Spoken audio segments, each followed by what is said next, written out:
एक फंडामेंटल सवाल, क्या ग्लोबल पॉलिटिक्स में अलायंसेस परमानेंट होते हैं या फिर सिर्फ इंटरेस्ट्स होते हैं जो परमानेंट होते हैं?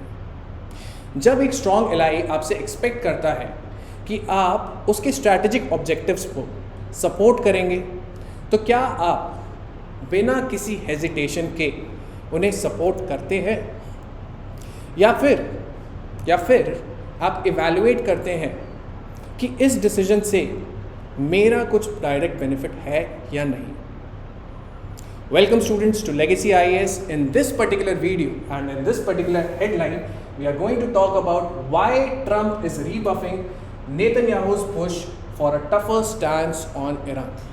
ठीक है, तो हम ये एनालाइज करने वाले हैं कि what is the cause of such kind of strategic divergence between Donald Trump and Benjamin Netanyahu, particularly with respect to the issue of Iran in the Middle East.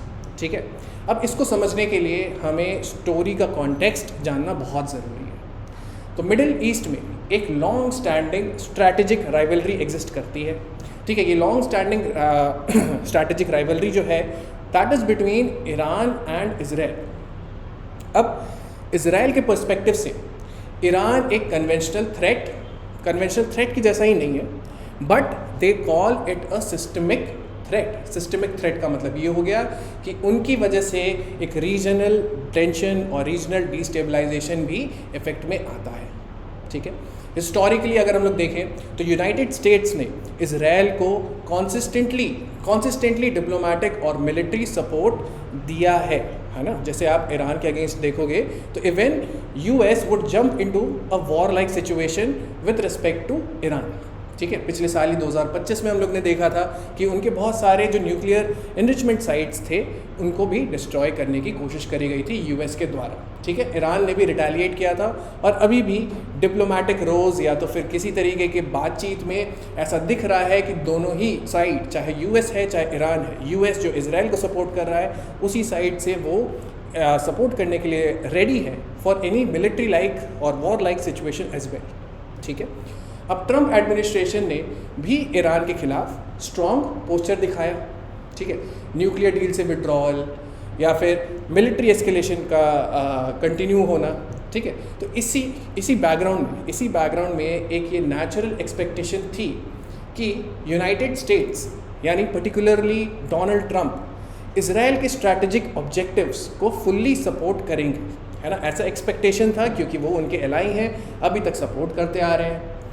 लेकिन क्वेश्चन ये है कि जो ग्राउंड रियलिटी है वो थोड़ी बारीक में होती है। That requires much more detailing, it is much more nuanced. Now the support from the US is something that is not unconditional. Okay, unconditional alignment Israel और यूनाइटेड स्टेट्स के बीच में नहीं है। ठीक है, ये जो डाइवर्जेंस है इस पूरे डिस्कशन का हमारा कोर है और इसी चीज़ को हम लोग समझेंगे। तो कंटिन्यू करते हैं नेक्स्ट स्लाइड में, डाइवर्जेंस इन स्ट्रैटेजिक इंटरेस्ट। ठीक है, तो नेतन्याहू के जो स्ट्रैटेजिक फ्रेमवर्क है, जो उनका स्ट्रैटेजिक फ्रेमवर्क है ईरान के खिलाफ, ये तो देखा जाता है कि एज एन एग्जिस्टेंशियल थ्रेट, है ना, कि ईरान उनके लिए एक तरीके का एग्जिस्टेंशियल थ्रेट है इन द मिडिल ईस्ट। इसका मतलब ये है कि ऐसे थ्रेट को, जब ऐसा थ्रेट आता है किसी कंट्री के अगेंस्ट, तो उसका सर्वाइवल डायरेक्टली चैलेंज किया जाता है ना। जैसे कि इजराइल का डायरेक्टली सर्वाइवल के साथ बात चल रही है ना, कि उनका सर्वाइवल है या नहीं है ना, अगर ये मिलिट्री एस्केलेशन में जाता है तो। और ऐसे सिचुएशन में इजराइल को सपोर्ट करना US as an ally, it becomes a responsibility. ठीक है, इजराइल के लिए ईरान का जो न्यूक्लियर एम्बिशन जो है ना, ईरान का जो न्यूक्लियर एम्बिशन वो एक रेड लाइन है। मतलब कि इसको क्रॉस करने पे there would be huge repercussions in the Middle East. इसलिए नेतन्याहू का अप्रोच प्रिवेंटिव और एग्रेसिव भी है ना। दोनों ही तरीके से वो इस सिचुएशन को डिफ्यूज़ करने चाहते हैं। अब अगर हम लोग ट्रम्प की साइड को देखें, ट्रम्प के फ्रेमवर्क को देखेंगे तो हमारे क्या दिखता है कि ये America first, that is America first in this triangle of affairs between US, Iran and Israel, America first that is a doctrine जिसमें कि फॉरेन पॉलिसी के जो डिसीजंस है डोमेस्टिक बेनिफिट के लेंस से लिए जाते हैं, ठीक है। डोमेस्टिक बेनिफिट कि हमारा कितना बेनिफिट होगा अगर हम ऐसे टाइप के डिसीजन को लेंगे, and for that America will have a doctrine that will put America first regarding what are the benefits derived out of a particular strategic action. तो ट्रंप ईरान को थ्रेट के रूप में देखते तो हैं, लेकिन उन्हें ये इमीडिएट एग्जिस्टेंशियल कंसर्न नहीं है दिखता, ठीक है। उनको ऐसा नहीं लगता कि ये अभी हमारे लिए एग्जिस्टेंशियल कंसर्न है, although it is an existential threat for Israel. उनकी प्रायोरिटी हायरार्की जो है नेतन्याहू से डिफरेंट है।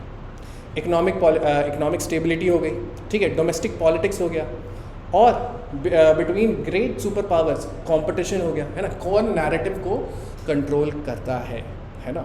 तो ये सारी जो चीज़ें हैं जो अमेरिका को फर्स्ट रखती हैं उनके प्रायोरिटीज़ में, फॉरेन पॉलिसी में, वो डाइवर्जेंस क्रिएट करती हैं, और यहीं से आपका डाइवर्जेंस जो है वो ओरिजिनेट करता है, ठीक है। तो अभी जो इशू है वो है स्ट्रैटेजिक वैल्यूएशन, मतलब कि आप किस तरीके से अपने स्ट्रैटेजीज़ को डिफाइन करते हैं, and what are those motivations on which your strategies are based upon, that is your strategic valuation, ठीक है। तो अब देखते हैं why Trump is holding back, ठीक है। ट्रंप रिस्ट्रेंट क्यों दिखा रहे हैं, है ना, ऐसा क्यों हो रहा है कि ट्रंप रिस्ट्रेंट दिखा रहे हैं? तो सबसे पहला कॉज है वो है cost of military engagement. Cost of military engagement, इसका क्या मतलब है कि मॉडर्न वारफेयर, जो भी मॉडर्न वारफेयर होता है उसका जो कॉस्ट है वो काफ़ी ज़्यादा अंडर एस्टिमेटेड होता है। ईरान के साथ कॉन्फ्लिक्ट एक लोकलाइज्ड इवेंट नहीं होगा, है ना, बल्कि रीजनल डिस्टेबलाइजेशन ट्रिगर कर सकता है। Economic cost, supply chain disruption, सारे जो मैटर्स हैं जो इम्पैक्ट करेंगे, ये सब फैक्टर्स डिसीजन मेकिंग में इंक्लूड होते हैं when we talk about the cost of military engagement. It is not just a simple go and attack affair, है ना, क्योंकि Iran definitely has the capabilities that it has discovered, it has been discovered through its missile cities, through the weapons that it has, and through the retaliation in the US bases that are located in the Middle East. तो Trump का जो approach होता है that is inherently cost benefit driven when we talk about the military engagement. The second thing is domestic politics. जो domestic politics का जो constraint है वो भी एक बहुत बड़ा फैक्टर होता है यहाँ पे, क्योंकि अमेरिकन सोसाइटी जो है दैट हैज़ लेड टू, मतलब उनका प्रोलॉन्ग्ड मिलिट्री एंगेजमेंट रहा है ना, प्रीवियसली भी। अगर हम लोग देखें तो अफ़गानिस्तान के साथ, चाहे इराक के साथ, ये सारे जो एक्सपीरियंसेस हैं वो पब्लिक परसेप्शंस को रीशेप करते हैं, and they are not ready to go for another military scale escalation. इसलिए लार्ज स्केल मिलिट्री इंटरवेंशन जो है वो पॉलिटिकली, डोमेस्टिक पॉलिटिक्स के लिए बहुत रिस्की भी हो जाता है, ठीक है। तीसरी चीज़ transactional foreign policy. Transactional foreign policy इसका मतलब इस फ्रेमवर्क में जो अलायंसेस हैं उनकी फिक्स्ड कमिटमेंट्स के रूप में नहीं है। ऐसा नहीं है कि फिक्स्ड कमिटमेंट्स हैं कि इजराइल अगर हेल्प मांगेगा, सपोर्ट मांगेगा तो USA would be ever present, ठीक है। It is all based upon कि आपका कितना फ़ायदा है, आपका कितना एडवांटेज है, और ओवरऑल इंटरनेशनल अफेयर्स में मेरा कितना फ़ायदा है, ठीक है। तो ट्रंप के लिए ये अलायंस का मतलब ऑटोमेटिक ऑब्लिगेशन, कि मैं अब आपके लिए ऑटोमेटिक एक ऑब्लिगेशन प्रेजेंट करता हूँ, ऐसा नहीं है, ठीक है। यहाँ पे ये बात है कि हर एक एंगेजमेंट एक कैलकुलेशन बन जाता है, यानी ट्रांजैक्शन बन जाता है, that is your what is the return on my strategic investment, ठीक है। Fourth, that is risk of escalation. ये बहुत एक और क्रूशियल फैक्टर है इन दी एस्केलेशन ऑफ द डायनेमिक्स, है ना, escalation of dynamics. Saying Iran तो एक आइसोलेटेड एक्टर नहीं है, ऐसा नहीं है कि सिर्फ मिडल ईस्ट में अगर ईरान से आप दुश्मनी मोल ले रहे हैं तो बाकी नेशंस आपको छोड़ देंगे, बाकी नेशंस भी will also jump in, right. So this means that these kind of interactions, risk of escalation is with respect to regional as well as global linkages of various other countries that are involved in this type of investment, ठीक है। अगर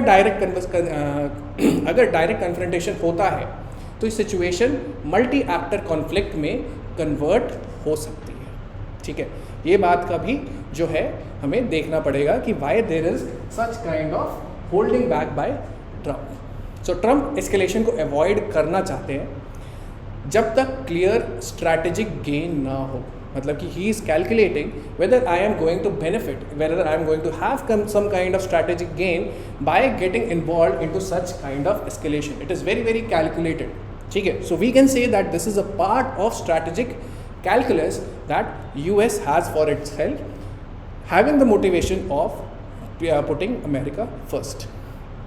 अब ये global shift, ठीक है, ये देखते हैं कि इस डाइवर्जेंस के ब्रॉडर इम्प्लीकेशंस को समझते हैं हम लोग कि ये इंटरनेशनल रिलेशंस में ग्लोबल शिफ्ट को रिप्रेजेंट करता है। ये एक आइसोलेटेड डिसएग्रीमेंट नहीं है, ये इंडिकेट करता है कि there has been a structural shift in the global politics. Traditional model क्या था? Alliances that were based on long term loyalty, मतलब कि किसी एक को घाटा हो रहा है तो दूसरा उसे बचाने के लिए आएगा। Now that there has been a shift, what is the emerging model? That is, alliances are now based upon conditional alignment. Conditional alignment मतलब कोऑपरेशन तो है लेकिन ये सेलेक्टिव कोऑपरेशन है। इस अप्रोच के एडवांटेजेस तो हैं, जैसे you have greater strategic autonomy, you have greater motivations, right, लेकिन यहाँ पे रिस्क भी बहुत है, ठीक है। रिस्क ये है that there would be reduced predictability, there has been reduced predictability, कि आपको नहीं पता कि यूएस डेफिनेटली यहाँ पे वॉर एस्केलेट करने की सिचुएशन में है या फिर वो ऐसा नहीं करेगा।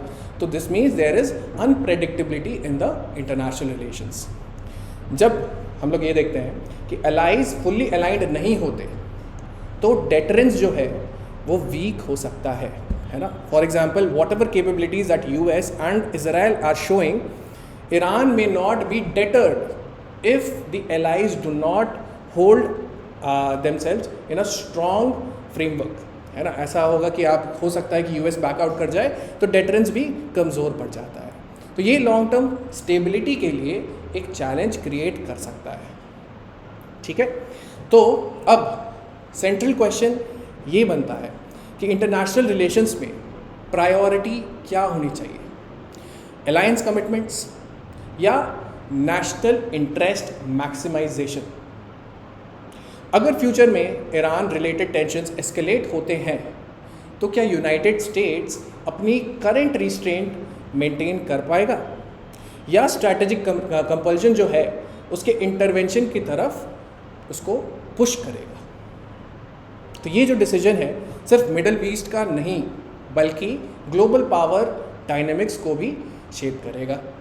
तो अब हमें ये समझने की ज़रूरत है कि कॉन्टेम्प्रेरी जियोपॉलिटिक्स में इस पूरे इशू से समझ में आता है कि कॉन्टेम्प्रेरी जियोपॉलिटिक्स में अलायंसेस जो होते हैं वो एंड्योरिंग नहीं होते हैं, जबकि इंटरेस्ट्स होते हैं, that is interests are something that are much more permanent. Thank you so much.